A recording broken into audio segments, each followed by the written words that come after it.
Yoga teacher की job के लिए चाइना आया था 8 साल अच्छा। पहले। हाँ। मैं थाईलैंड, मलेशिया और ऐसे ही 2-3 कंट्री में घूमा उस टाइम पे। उन्होंने मुझे पहली बारी एक कंपनी से इंट्रोड्यूस किया और यहाँ बुलाया था। मैं अब एमबीए कर लेता हूँ, होटल मैनेजमेंट कर लेता हूँ, वो भी ट्राई किया। एक बॉडी वेट लूज करने का एक टेक्नोलॉजी होती है।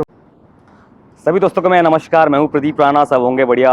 दोस्तों, जैसा आपको पता है मैं अपने वर्ल्ड टूर पे हूं और 24 देश मेरे हो चुके हैं। आज मैं पहुंचा हूं अपने नेक्स्ट कंट्री चाइना में। जब भी मैं ट्रैवल करता हूं मैं कोशिश करता हूं कि जो भी हमारे इंडियन लोग दूसरे कंट्री में रहते हैं, अपना बिजनेस करते हैं, उनसे आपको मिलाऊं। तो आज मेरे साथ एक और इंडियन है जो चाइना में पिछले 8 सालों से रह रहे हैं और अपना यहाँ पे एक बिजनेस चलाते हैं। चलिए उनसे मिलते हैं।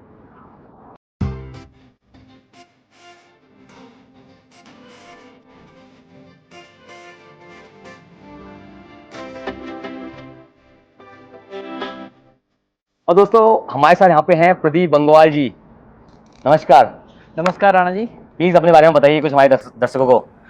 जी, मेरा नाम है प्रदीप बंगवाल। मैं मूलतः उत्तराखंड के रुद्रप्रयाग का हूँ। मैं रहता हूँ रानी पोखरी और बेसिकली मैं ऋषिकेश में ही मेरी जो पढ़ाई लिखाई और जो हुआ है सब कुछ वो ऋषिकेश से हुआ है। और मैं 8 सालों से यहाँ चाइना में हूँ, ग्वांगजू शहर में। और मैं यहाँ पे अपना एक ये छोटे से 2-3 बिजनेस रन करता हूँ। और बाकी आपका स्वागत है चाइना में। बिल्कुल, thank you very much Pradeep ji. मुझे बड़ा अच्छा लगा, हमारा नाम एक तो सेम सेम है और मेरा एक्चुअली आज 5वां दिन है चाइना ग्वांजो में।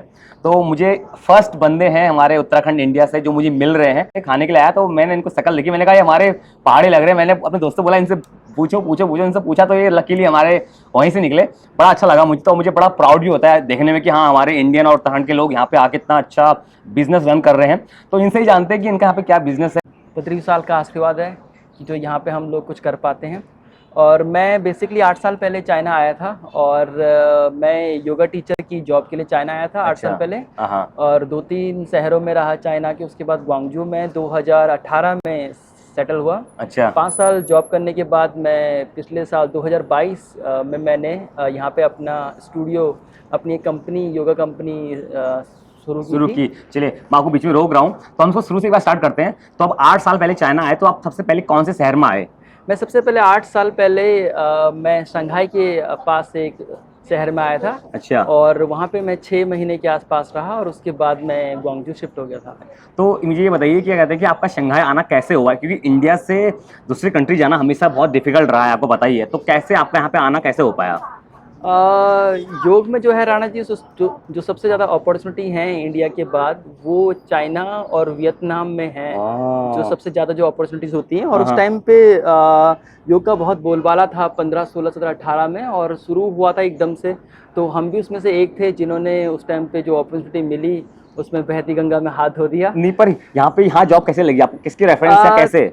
तो होता ऐसा है कि दो जो वो होते हैं, साधन होते हैं यहाँ पे आने के। एक होता है कि आपका जैसे कोई फ्रेंड है, अच्छा। वो आपको इंट्रोड्यूस कर रहा है किसी कंपनी को, या फिर अब तो ये कि सोशल मीडिया बहुत तेज है तो लोग खुद ही कनेक्ट कर लेते हैं। बट मैं उस टाइम पे अपने एक कज़न है मेरे, अच्छा। उनका नाम भी हितेश बंगवाल है। अच्छा। मैं उनके थ्रू, उन्होंने मुझे पहली बारी एक कंपनी से इंट्रोड्यूस किया और यहाँ बुलाया था। अच्छा, तो वो ऑलरेडी यहाँ पे काम करते हैं, उन्होंने आपको यहाँ पे रेफर किया? जी जी जी जी। चलिए, बहुत अच्छा है। तो साथ ही में जब फर्स्ट टाइम आप इंडिया से चाइना आए तो कैसा आपके माइंड में ख्याल आया? क्योंकि जब इंडिया में रहते हैं तो लोग बोलते हैं कि चाइना ऐसा है वैसा है, मतलब कि बहुत सारी अलग अलग मिस लोग के अंदर दिमाग में अलग अलग चीजें हैं। तो आप यहाँ पे आए, कैसा लगा आपको, बताइए। जैसे हम सबको ही होता है, पता है कि जब भी हम किसी देश जा रहे हैं तो वो भारत तो होगा नहीं, या फिर भारत जैसा होगा नहीं। तो उससे पहले मैं 2-3 देश जा चुका था। अच्छा, बताइए इसके बारे में प्लीज। मैं इंडोनेशिया गया हुआ था 2-3 बारी, आपका कुछ योगा समिट के लिए गया। अच्छा। और थाईलैंड, मलेशिया और ऐसे ही 2-3 कंट्री में घूमा उस टाइम पे। तो मुझे था कि कुछ अलग देखने को मिलेगा, अलग होगा, मतलब भारत जैसा नहीं होगा, भारत से अलग होगा। तो मैं उसके लिए प्रिपेयर था कि जो यहाँ पे होने वाला है। अच्छा, तो आप फर्स्ट टाइम शंघाई में आए तो यहाँ पे नई भाषा, नए लोग, नया पूरा ट्रैफिक से लेकर हर एक चीज नया है। तो कैसे आपने आपको यहाँ पे अपने आप को ढाला?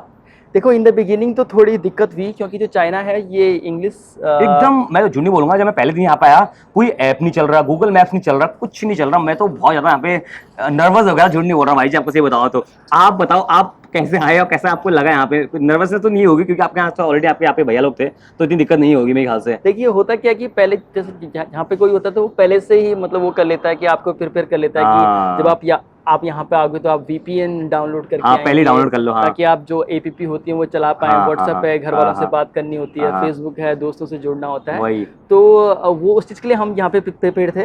हाँ, और लेकिन जो सबसे बड़ी जो समस्या थी वो थी लैंग्वेज की, भाषा की, हाँ, क्योंकि भाषा ये की। एक यहाँ पे अंग्रेजी बिल्कुल नहीं चलती है, ये नॉन इंग्लिश कंट्री है। हाँ, तो जब यहाँ पे आए तो ऐसा लगा कि बहुत ही मतलब इशारों में समझाना, और एक आध सब सीख के आए थे यहाँ पे, उन्हीं के हाँ। सहारे 2-3 महीने काटे और फिर माँ गंगा ने धारा दे दी।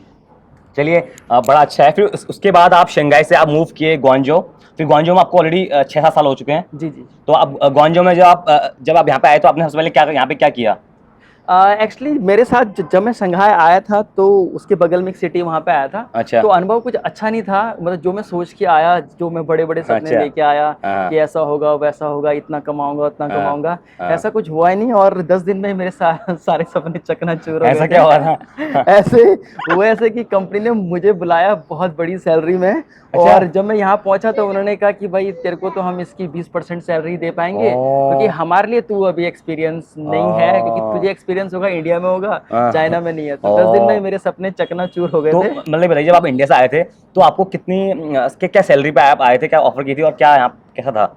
जब मैं फर्स्ट टाइम इंडिया से यहाँ पे आया था तो मैं उस टाइम पे 22 साल का था। अच्छा। और तो उस टाइम पे जो सैलरी थी मेरी, वो मुझे 80,000 रुपये इंडिया के हिसाब से ऑफर की थी। अच्छा। और बाकी खाना पीना रहना सब था उसमें। अच्छा। लेकिन जब मैं ये पहुंचा तो कंपनी ने कहा कि हम तुझे 30,000 रुपये देंगे और उसी में तुझे जाना है। उसमें रहना खाना भी था? जी नहीं, रहना खाना नहीं था अरे उसमें। यार, ये तो बड़ा धोखा हो जाएगा। तो मुझे फिर ठेस पहुंची उस टाइम पे। मैंने कहा यार अब कैसे घर वालों को भेजूंगा, कैसे हाँ। करूंगा ये वो। हाँ। तो रोना भी आया। हाँ। और पर सब हो जाता है पर टाइम के ये साथ। भाई अच्छी बात ये थी कि आपके यहाँ पे ऑलरेडी नोन लोग थे, तो आपको इतनी हाँ, मतलब दिक्कत। कांटेक्ट थे। हाँ। और बाकी वो सब किस्मत होती है।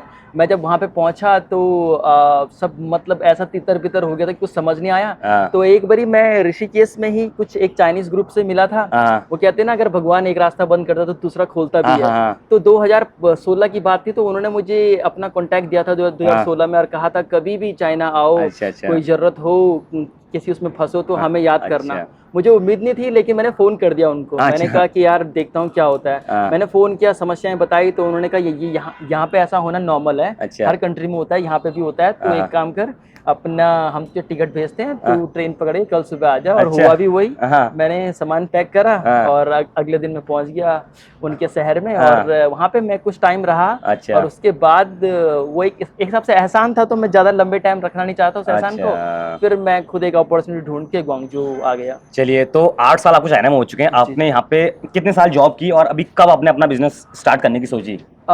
2018 में मैं ग्वांगजू पहुंचा, क्योंकि किसी ने मुझे राय दी थी कि अगर चाइना में अपना आपको डेवलप करना है तो आप बड़े शहरों की तरफ जाओ, क्योंकि मैं अच्छा। छोटे शहर में आया था उस टाइम पे। हाँ। उन्होंने कहा बेजिंग है, शंजन है, ग्वांगजू है, शंघाई है, वहाँ जाइए। हाँ। तो मुझे किसी ने ग्वांगजू बोला तो मैं ग्वांगजू ही आ गया। हाँ। और जब मैं यहाँ पहुँचा तो यहाँ का मौसम मुझे बहुत अच्छा लगा, अच्छा। क्योंकि गर्म था। हाँ। और मुझे गर्म जगहें अच्छी पसंद आती है। ऋषिकेश में। अच्छा, तो आपने कैसे सोचा कि एक बिजनेस स्टार्ट करना चाहिए? पहले आपने यहाँ पे 5-6 साल यहाँ पे जॉब की होगी, जी, जी, फिर उसके बाद कैसे सोचा आपने कि यहाँ पे बिजनेस स्टार्ट करना चाहिए? क्योंकि दूसरे देश में बिजनेस स्टार्ट करना बड़ा मुश्किल है। इवन इंडिया में भी कितने सारे आपको परमिट लेने पड़ते हैं, कितने सारे आपको चीजें होती है यार, सर्टिफिकेट, ये वो, बहुत सारा पैसा लगता है। तो यहाँ पे कैसे सोचिए आपने, और कैसे आपने आपको इतना फाइनेंशियली फिट किया कि यहाँ पे आप कर पाओ स्टार्ट? मैं 2015 में जब आया तो जॉब करने आया था। और उसके बाद हुआ ऐसा कि एक होता है ना, देखा देखी में ही इंसान आगे बढ़ता है। अच्छा। तो यहाँ पे अपने और भी भाई हैं, अच्छा। और फिर जो चाइनीज हैं वो भी कुछ ना कुछ करते रहते अच्छा, हैं। तो अच्छा, उनको अच्छा। देख देख के एक दिमाग में वो हाँ, चलता है सही ना कि बोला, यार सही बोला। जब ये कर रहे हैं तो हम क्यों नहीं कर हाँ, रहे हैं। सही बात है। तो 2015 में आया तो 6-7 साल जॉब करी। हाँ। तो मैं जिस बॉस के लिए जॉब करता था वो खुद ही, जब 2018 में मैंने उसको ज्वाइन किया, हाँ। तो वो भी नई नई कंपनी शुरू कर रही थी उस टाइम पे। अच्छा। तो मैं उसका फर्स्ट एम्प्लॉय था। अच्छा, अच्छा। तो 5-6 सालों में वो इतनी बड़ी बनी कि मुझे उसको देख के ही, मैं हाँ। उसको देख के इंस्पायर हो गया कि अच्छा। यार इसने इतना बड़ा कर दिया, हाँ। तो मैं भी कुछ सोच सकता हूँ। तो फिर मेरे पिताजी भी अपने टाइम पे बिजनेस करते थे। अच्छा। ट्रांसपोर्ट का, अच्छा। उत्तराखंड में ही। तो बेसिकली आता तो मैं भी उसी परिवार से हूँ। तो वो एक होता है ना कि शुरू से कि परिवार में ऐसा था, तो वो एक चलता रहता है।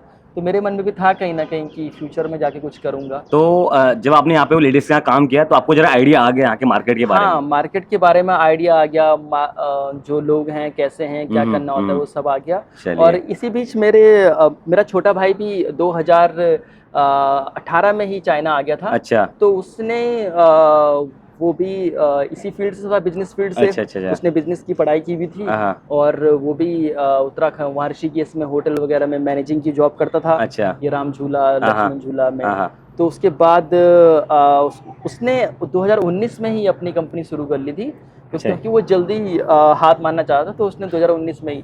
तो दोनों भाई उसकी कंपनी चला रहे थे और मैं अपनी जॉब भी करता था साइड बाय साइड। और लेकिन मेरा कॉन्ट्रैक्ट था अपनी कंपनी के साथ 5 साल का, तो मैं पहले उसको पूरा करना चाहता था। और 2022 में जब कॉन्ट्रैक्ट पूरा हो गया तो मैं अपनी बॉस को बोला, मैंने कहा मैं अपना शुरू करना चाहता हूँ। बॉस ने भी सपोर्ट किया। फिर मेरे एक मित्र हैं, उनके साथ मेरा कंपनी मैंने 2022 में शुरू कर ली। सच्चिदानंद भट्ट नाम है उनका, वो भी टिहरी से हैं, मेरे स्कूल टाइम के मित्र हैं। तो 2022 में हम लोगों ने कंपनी यहाँ पे अपनी चालू करी। चलिए, तो ये तो हो गया पूरा आपका योगा का बैकग्राउंड। अब बताइए कि जैसे कि मैं आपसे मिला ये रेस्टोरेंट में, तो ये रेस्टोरेंट का बिजनेस कैसे सोचा स्टार्ट करने का और कब से आपने इसको स्टार्ट किया है? रेस्टोरेंट का बिजनेस कभी सोचा था वैसे ज़रूर, क्योंकि मैं भी जब अपने स्टूडेंट लाइफ में था, और वैसे हम सब लोग उत्तराखंड के जो हैं, हम 2 ही चीज़ों में होते थे, या तो फौज में होते हैं या होटल में होते हैं। बिल्कुल। तो स्टूडेंट लाइफ में जब हम भी स्ट्रगल कर रहे थे, तो मैं भी होटलों में ही जॉब कर रहा था। ऋषिकेश में कभी वेटर बन गए, कभी हाउसकीपिंग बन गए, कभी फ्रंट ऑफिस में बन गए, कभी रिसेप्शन में, कभी उसमें। तो मेरा था कि इन फ्यूचर मैं कभी मुझे चांस मिले तो मैं यहाँ पे अपना एक इंडियन रेस्टोरेंट खोलूँगा, क्योंकि मेरा फैमिली में सारे ही भाई जीजा सब रेस्टोरेंट में ही कोई शेफ़ है, और हम भी इसी में थे। तो मेरा था कि मैं यहाँ पे अपना एक इंडियन रेस्टोरेंट अपना एक स्टार्ट करूँगा। चलिए, तो जरा सा आपका रेस्टोरेंट वगैरह दिखा दें लोगों को।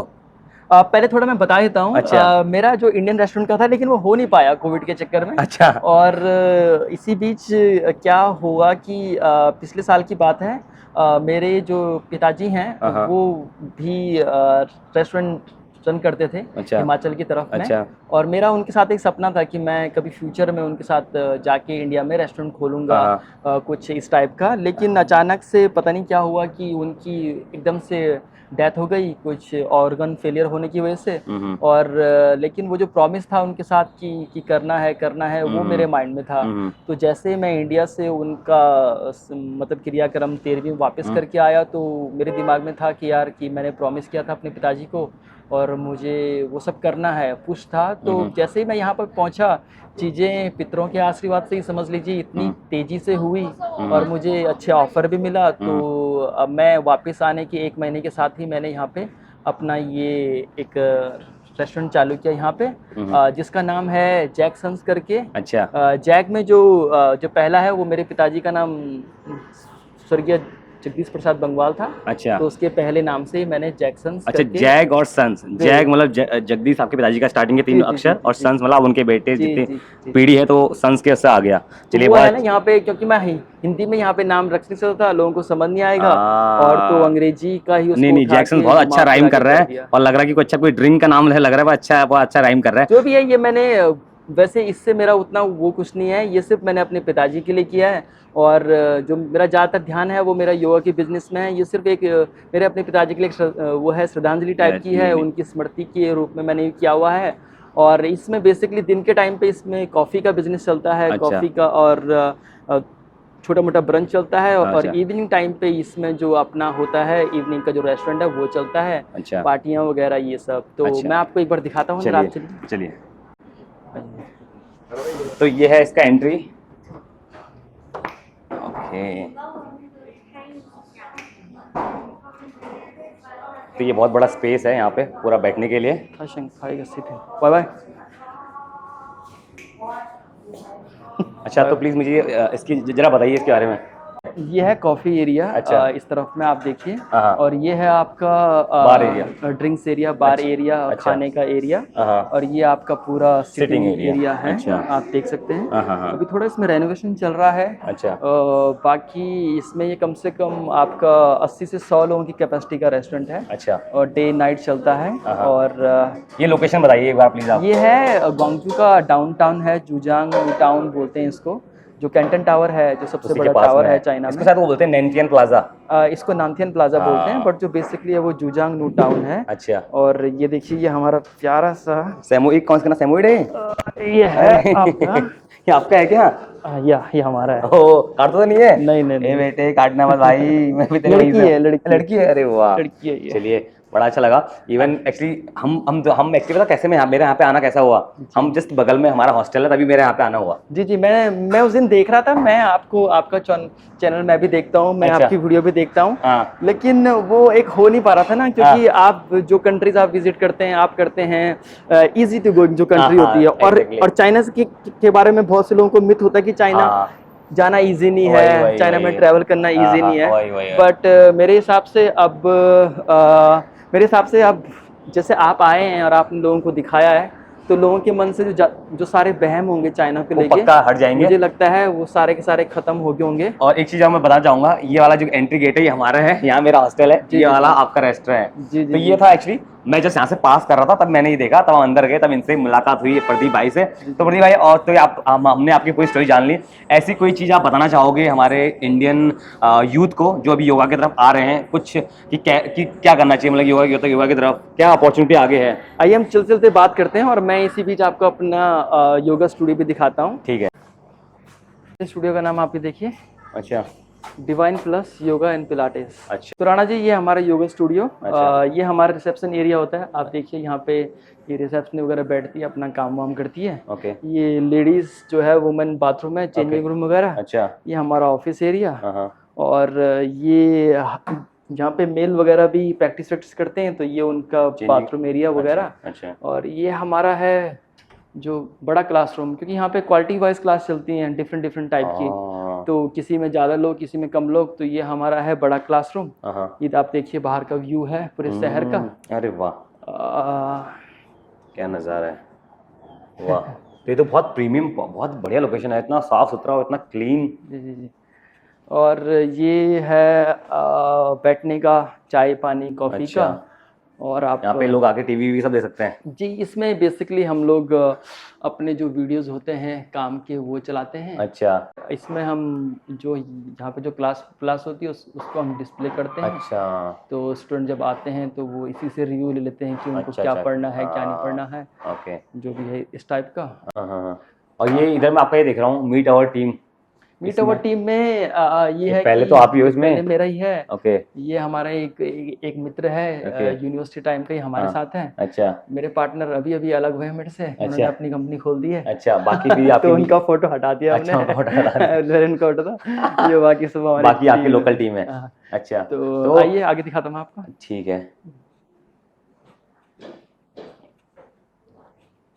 बाकी वो आप देख सकते हैं, वो इसको बोलते हैं पिलाटेस। अच्छा, ओके। वो जो अंदर चल रहा है, अमेरिकन टेक्नोलॉजी का कुछ एक्सरसाइज स्टाइल होता है। अच्छा। तो यहाँ पे काफ़ी पॉपुलर है। हाँ। और अभी क्लास चल रही है। ये ओके। हमारा बॉडी चेक करने की एक मशीन होती है, अच्छा। रोबोट आपका एआई से। अच्छा, इसमें खड़े हो जाओ आप, और मैं खड़े हो जाऊं? ठीक हो जी। गया। और फिर ये आपको सब दिखा देता है अच्छा? क्या आपकी बॉडी में क्या है, क्या नहीं है।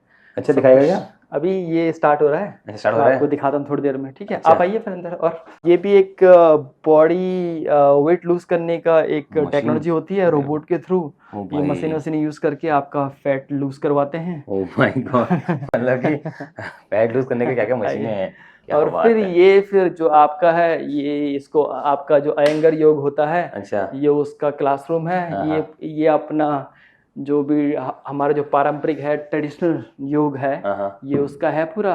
अच्छा। और ये फिर से आपका बाहर का व्यू। अरे वाह, आप देखिए, तो बेसिकली हमारे स्टूडियो में दोनों ही तरीके का जो योग है वो चलाते हैं। आपका जो परंपरागत है, ट्रेडिशनल जिसको बोलते हैं, वो भी होता है। और जो ये रोबोट है, टेक्नोलॉजी है, वो तो आपने देख लिया, वो भी होता है। मैं यहीं सामने ही रहता हूँ। अच्छा। और यहीं पे रहना सहना सब। तो अब आपका मन यही लग गया है, तो या फिर इंडिया मूव करने का मन भी है कभी? इंडिया इतना दूर नहीं है चाइना से, 4-5 घंटे की फ्लाइट है। ऐसा तो है नहीं कि 7 समंदर पार हैं जो इतना याद आए। तो बगल में ही है, जाते रहते हैं, साल में 2-3 चक्कर लग जाते हैं, 2-3 ट्रिप। और अभी आपने शादी नहीं की है? शादी नहीं, अभी नहीं हुई है। तो शादी का क्या प्लान है, यहीं से करने का कि इंडिया से? वो कहते हैं ना, जन्म मरण और परण ये सब ईश्वर के हाथ में है। अच्छा तो अच्छा। अभी हम कुछ डिसाइड नहीं कर सकते कि शादी कहाँ होगी या कि क्या होगा। चलो। तो सब जब ईश्वरत ने जहाँ लिखा होगा शादी भी वहीं होगी। हाँ उत्तराखंड में होनी होगी उत्तराखंड में होगी, यहाँ होनी होगी यहाँ हाँ होगी होगी। सब। एक चीज पूछना चाहता था मैं, जी। अगर किसी को चाइना में अपना बिजनेस खोलना है तो कितना उसको बैंक अकाउंट शो करना पड़ेगा कि हाँ इतना उसका बजट है, उसको चाइना बिजनेस में वीजा मिल वैसे जाए? फॉरेनर के लिए जो होता हाँ। है, कंपनी खोलना इतना टफ नहीं होता है टफ नहीं जहाँ है? तक मुझे लगा। अच्छा क्योंकि आपको कुछ डॉक्यूमेंट चाहिए और बहुत कुछ ज़्यादा नहीं चाहिए। अच्छा। आपके पास वीज़ा होना चाहिए और वीजा, बिजनेस वीजा? हाँ वीज़ा होना चाहिए आपके पास, बिजनेस वीज़ा नहीं, रेसिडेंस वीज़ा होना अच्छा चाहिए। अच्छा। और वैसे बिजनेस वीज़ा में भी हो जाता है, हाँ कंपनी पैसे होंगे फिर आप हाँ उसको हाँ कर खुल सकते हो, जाती है हाँ हाँ। कंपनी। और बस ज़्यादा कुछ नहीं चाहिए, रेंट एग्रीमेंट चाहिए होता है जहाँ पे आप कंपनी खोल रहे हैं। हाँ। और जो भी है आपको डॉक्यूमेंट में दिखाना पड़ता है आपको दिखाना। कि आप क्या करना चाह रहे हैं क्या नहीं अच्छा करना चाह रहे हैं। इतना बहुत मतलब बहुत टफ नहीं होता, बहुत टिपिकल नहीं होता, सब इजी है। अच्छा। और 3 दिन में आपकी कंपनी खुल जाती है यहाँ पे। अच्छा अच्छा। तो ऐसा कुछ नहीं है कि अकाउंट में इतना पैसा होना चाहिए, ऐसा कुछ होना चाहिए? ऐसा नहीं है, कुछ नहीं है ऐसा अच्छा। कि अकाउंट में इतना पैसा चाहिए। दिखाना पड़ता है आपको, ऑन पेपर दिखाना पड़ता है, हाँ। पर अकाउंट में नहीं दिखाना पड़ता। अच्छा अच्छा। और एक चीज़ और, आप इतना आलीशान आपने इतना रेंट ले रखा है इतना पॉश इलाके में, तो इसका क्या रेंट है बताओ मुझे पर मंथ के हिसाब से? इसका जो रेंट है यहाँ पे पर मंथ के हिसाब से जो वो पड़ता है हमें, इंडिया के हिसाब से अगर देखा जाए तो ये 8-10 लाख के आसपास है 8-10 लाख के इसका पर आसपास मंथ पर का, मंथ, पर ओके। मंथ 8-10 और लाख। जो नीचे हम रेस्टोरेंट देख के आए उसका क्या पर मंथ मंथ पड़ता है? उसका जो रेस्टोरेंट का है, रेस्टोरेंट जैसे मैंने आपको बताया दिन में भी चलता है रात को भी चलता अच्छा है। तो टू बी ऑनेस्ट मैं रात को ही ऑपरेट करता अच्छा हूँ, दिन में मेरी एक पार्टनर है वो ऑपरेट करती है। अच्छा। तो हम वो जो रेंट वेंट है वो हम लोग शेयर करते हैं। लेकिन उसका रेंट थोड़ा ज़्यादा है क्योंकि वो ग्राउंड फ्लोर में है, डबल डोर है। अच्छा। उसका जो रेंट है वो 15 लाख 15 लाख है? 15 लाख अच्छा। है, 15 तो लाख। ऐसे कि यहाँ पे हर चीज़ इतनी एक्सपेंसिव है, तो यहाँ पे जो लोग होंगे उनके ऑब्वियसली बात है उनकी तनख्वाह भी ज़्यादा होगी, तो यहाँ पे पर घंटे का यहाँ किस हिसाब से तनख्वाह मिलती है, बेसिक तनख्वाह जो 1 घंटे के हिसाब से एज ए योगा टीचर या बोले आप तो? जो इनकम का है, यहाँ पे जो मिनिमम जो इनकम होती है चाइनीज़ पर्सन हाँ। की वो 40-50 हज़ार होती है, जो अच्छा। जो मिनिमम है मिनिमम होनी ही चाहिए 40-50 इतनी, हज़ार हाँ। यहाँ पे होती है उनकी मतलब सैलरी। गवर्नमेंट ने सेट किया होगा कि हाँ हाँ पर हाँ और आपको तो देना है तो देना ही पड़ेगा, हाँ, तो है ना? 40 से 50 हज़ार रुपये इनकी इंडिया के हिसाब से होती है। इनकी सैलरी होती होती है। है। यहाँ के हिसाब से 4-5 हज़ार RMB उसको हाँ। बोलते हैं इतना ये। कम से कम हाँ होना ही होना है किसी की हाँ, ये किसी भी इसका। मिनिमम यहाँ पे होता है। अच्छा। और बाकी और जैसे आपकी कंपनी है और बाकी कोई अगर यूथ आना चाह रहा है योगा में अपना आगे फ्यूचर देखता है, तो क्या ऑप्शंस हैं योगा में आगे? योगा के लिए तो ऑप्शन हमेशा से ही वैसे खुले थे, लेकिन अभी पिछले कुछ सालों में बहुत ज़्यादा हो चुका है। तो बहुत इजी सा है, आपको बीए करना है, आपको ग्रेजुएशन होना चाहिए अगर आपको विदेश आना है, स्पेशली चाइना आना है। हाँ हाँ। क्योंकि जो आपकी डिग्री होती है जो 3 साल वाली, वो अटेस्टेड होती है दिल्ली में चाइनीज़ एम्बेसी से। और उसके बाद आपको 2 साल का एक्सपीरियंस भी चाहिए होता है। और उसके बाद जैसे 3 साल की आप ग्रेजुएशन है, 2 साल का आपने एक्सपीरियंस दिखा दिया, तो मोटा मोटा 5 साल का एक जो होता है वो कंप्लीट होना चाहिए साइकिल टाइप का। उसके बाद आप चाइना आ सकते हैं। और इतना कुछ टफ नहीं है, आपको थोड़े से कॉन्टैक्ट चाहिए, कोई आपको जॉब यहाँ पे ढूंढने में हेल्प कर दे, और दिल्ली में आपने अपने पेपर अटेस्टेड किए और वीज़ा लगाया और आप यहाँ पे आ गए। आगे। और बाकी अभी मैं इंडोनेशिया में था, वहाँ भी मैंने योगा का बहुत बड़ा कल्चर देखा, हमारे उत्तराखंड के बहुत सारे वहाँ पे लोग थे। तो मेरे ख्याल से जो भी ये एशियन कंट्रीज़ हैं जैसे कि इंडोनेशिया, वियतनाम और चाइना, यहाँ पे बहुत ज़्यादा बड़ा कल्चर है योगा का। एशियन कंट्रीज़ में आप देखेंगे तो जो योगा है वो फुल टाइम योगा है। अच्छा। जैसे सुबह से लेकर शाम तक चलता है। हाँ जैसे हाँ। हमारा स्टूडियो सुबह 7:30 बजे खुल जाता है अच्छा और रात को 10:30 बजे बंद होता है। तो अच्छा। दिन भर यहाँ पे क्लास चलती रहती रहती है। है। और जो वेस्टर्न में है, तो वेस्टर्न में मुझे इतना बहुत ज़्यादा नॉलेज नहीं है, लेकिन मेरे कुछ मित्र रहते हैं वहाँ पे, तो फुल टाइम नहीं है इतना। अच्छा, part time। वहाँ पे है, बट इतना ज़्यादा और बहुत ज़्यादा अपॉर्चुनिटी नहीं है अच्छा। According to Asia, compare to Asia, Asia इतनी बहुत ज़्यादा अपॉर्चुनिटी नहीं है। तो जैसे वियतनाम में, चाइना में और थाईलैंड, सिंगापुर, मलेशिया, इंडोनेशिया बहुत ज़्यादा है योग का। तो बिल्कुल प्रदीप जी, मुझे बड़ा अच्छा लगा आपसे बात करके, आपकी लाइफ स्टोरी जान के। साथ में एक चीज़ पूछना चाहूँगा लास्ट में जाते जाते, एक ऐसा इंस्पायरिंग बात बता दो हमारे यूथ को कि मतलब कि स्ट्रगल होते हैं, डिफ़िकल्टी होती है, आपको एकदम से शायद योगा में आप अगर पढ़ रहे हो तो आपको एकदम से अच्छी जॉब नहीं मिलेगी, या आपको जो स्टार्टिंग प्राइस तनख्वाह 20,000 25,000 कम भी मिल सकती है, तो उनके लिए कोई ऐसा इंस्पायरिंग बता दो कि वो लोग छोड़े ना, गिव अप ना करें। और मैं एक ही चीज़ बोलना चाहूँगा, देखो मेहनत तो है, वो तो करनी ही पड़ेगी, उसके बिना कुछ नहीं है। टीचर बनने के लिए ट्राई किया, बीएड के लिए, कभी मैंने आपका लाइन पंडित जो होता है अपना, आपका ऑनररी कैप्टन भारतीय सेना में, उसके लिए ट्राई किया, और होटल में जॉब करी। वहाँ पे भी मैं कभी सोचा कि मैं अब एमबीए कर लेता हूँ, होटल मैनेजमेंट कर लेता हूँ, वो भी ट्राई किया। और उसके साथ साथ जो भी आपका, जैसे जवानी के दिनों में जब आप होते हैं 19 20 17 18, तो आपको जो भी लगता है जहाँ भी यार हो सकता है कुछ लाइफ सेट हो सकती है, आप वो कोशिश करते हैं। तो मैंने वो सारी कोशिशें करी। तो ये एक हिसाब से मेरा, आपका ये मेरा 8वां 10वां एक हिसाब से 8वां 10वां जॉब अटेम्प्ट रहा होगा। तो आप खुद लगा लीजिए कि मैं 8-10 डिफरेंट मैंने करियर देखे, छोड़े, चूज़ करे, और फिर आखिर में यहाँ जाके मुझे सफलता मिली है। मैं यूथ को यही बोलूँगा कि करना है बस, हार नहीं माननी है। हाँ, हार नहीं माननी है। तो कभी भी ये नहीं सोचना कि यार मैं क्यों झेल रहा हूँ, मैं क्यों कर रहा हूँ। अपना अगल बगल देखो, सबको दुख है, सब परिश्रम कर रहे हैं, सब आगे बढ़ रहे हैं, और मेरे जैसे और आपके जैसे लाखों हैं जो लोग आगे बढ़ने की कोशिश कर रहे हैं और आगे बढ़ भी रहे हैं। बिल्कुल। तो बहुत कुछ आज जानने को मिला, सीखने को मिला प्रदीप भाई से। लास्ट में प्रदीप भाई, आपकी जो भी योगा कंपनी है या भी रेस्ट ऑफ बिजनेस है, तो कल के दिन अगर यहाँ पे ऐसे जॉब अपॉर्चुनिटीज आएंगी? बिल्कुल बिल्कुल बिल्कुल, जब भी ऐसा नहीं है कि जॉब अपॉर्चुनिटी आई नहीं है। मैं हमेशा से, मेरा एक प्रयास रहता है, जब भी मेरा कोई भारतीय मित्र है, उत्तराखंड से है, किसी भी कोने से है, उन्हें कोई ज़रूरत होती है, परेशानी होती है, दिक्कत होती है, हम उनकी कोशिश करते हैं। और मैं आपके साथ एक चीज़ और शेयर करना चाहूँगा। 2018 के बाद मैंने खुद अपने पर्सनल जो भी मुझे यहाँ पे जो चीज़ें मिली हैं, सोर्सेज मिले हैं, उसके दम पे मैंने अपने उत्तराखंड के कम से कम 18 से 20 लोगों को यहाँ पे रोज़गार दिलाया है। अरे वाह! और इसको मैं कोई अपनी उपलब्धि नहीं मानता, किसी ने हमारे लिए किया, हमने किसी के लिए किया। साइकिल है, चलता बिल्कुल, रहता है। नहीं, वो बहुत ज़रूरी है, क्योंकि हमारे जो यूथ है वो बहुत मेहनत कर रहा है, उसको हर किसी को एक नई अपॉर्चुनिटी, एक नया एक्सपीरियंस चाहिए। तो आप जानते हो, बंदा पहले गाँव से ऋषिकेश आ रहा है, ऋषिकेश से दिल्ली, दिल्ली से अलग-अलग काम करके फिर वो चाहता है कि मैं दुबई भी जाऊँ या फिर बाहर कंट्री जाऊँ। तो अगर आप जैसे लोग जो बाहर देश ऑलरेडी कुछ कर रहे हैं और आप एक रास्ता दिखा सकते हैं, तो वो करना बहुत अच्छी बात है, और नहीं, करना भी हाँ, चाहिए। नहीं, वो बहुत ज़रूरी है। और हमसे भी अच्छे-अच्छे लोग हैं यहाँ पे जो सेवा कर रहे हैं, आपके उत्तराखंडी हैं, हाँ। देव रतुड़ी भाई जी। मैं तुमको जानता हूँ। मैंने भी उन्हीं से इंस्पायर लिया है। इवन अच्छा। जब मैं दोनों बिजनेस शुरू कर रहा था, योगा हाँ। वाला और ये हाँ। रेस्टोरेंट वाला, हाँ। मैंने भाई जी को फ़ोन किया, बात हुई मेरी हाँ। उनसे, बात होती है, और उन्होंने कहा कि प्रदीप सोचना नहीं है। अगर हाँ, भैया मिलेगा। ये वीडियो देख रहे हैं, भैया ये सुन रहे हैं, तो मेरा भैया को बहुत बहुत धन्यवाद है पर्सनली। भैया को बस ढेर सारा प्यार, लव यू। नहीं, बिल्कुल। तो बिल्कुल बहुत अच्छा लगता है जो हम जैसे नए-नए बच्चे जो आते हैं और नए लोगों से मिलते हैं, जो ऑलरेडी कुछ कर रहे हैं, कर चुके हैं, तो एक इंस्पिरेशन मिलता है। और आई होप जो भी लोग देख रहे हैं उनको भी ज़रा अच्छा लगा होगा, ज़रा जानने को मिला होगा कि दूसरी कंट्री में कैसे हमारे इंडियन लोग, हमारे पहाड़ी लोग रह रहे हैं, और कैसे वहाँ पे कुछ बनने के लिए कोशिश कर रहे हैं, और सब लोग कोशिश कर रहे हैं। मैं भी उसी में लगा हूँ, भाई जी भी लगे हैं, और हर कोई कर रहा है। और सबका main goal at the end यही है कि कुछ करना है, अपने गाँव का नाम, क्षेत्र का नाम और अपने देश का नाम आगे करना है।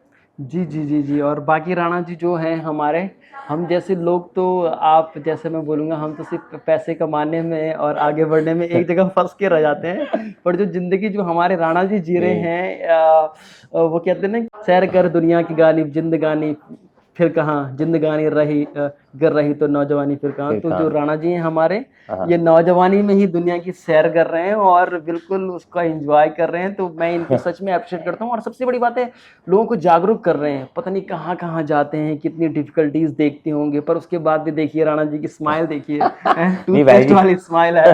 आप खा के आ रहा हूं इंडिया से इस बार। मैंने कहा बाहर तो देखो, इस स्माइल के पीछे बहुत दुख भी होगा, कष्ट भी होगा। पहाड़ी हैं तो पहाड़ी ने तो देखो कष्ट, अगर पहाड़ी कष्ट नहीं देखो तो कौन देखेगा। वो तो है ना कि दुख टेम्परेरी, नहीं, दुख परमानेंट है और सुख टेम्परेरी है। तो वो राणा जी अच्छी तरह से जानते हैं, और इसलिए वो इतना कुछ वो नहीं करते। तो लेकिन राणा जी से सीखने को ये मिलता है कि बस मुस्कुराना है। बिल्कुल। ये पाना खोना लगा रहेगा, पैसा आएगा, पैसा जाएगा, सफलता मिलेगी, असफलता आएगी, पर ये कि जो आपको मुस्कुराना है किसी भी घड़ी में, वो आप राणा जी को देख लीजिए। और बाकी तो परमपिता परमेश्वर है, वही मिलाता है, जैसे हमें मिलाया आप लोगों को भी।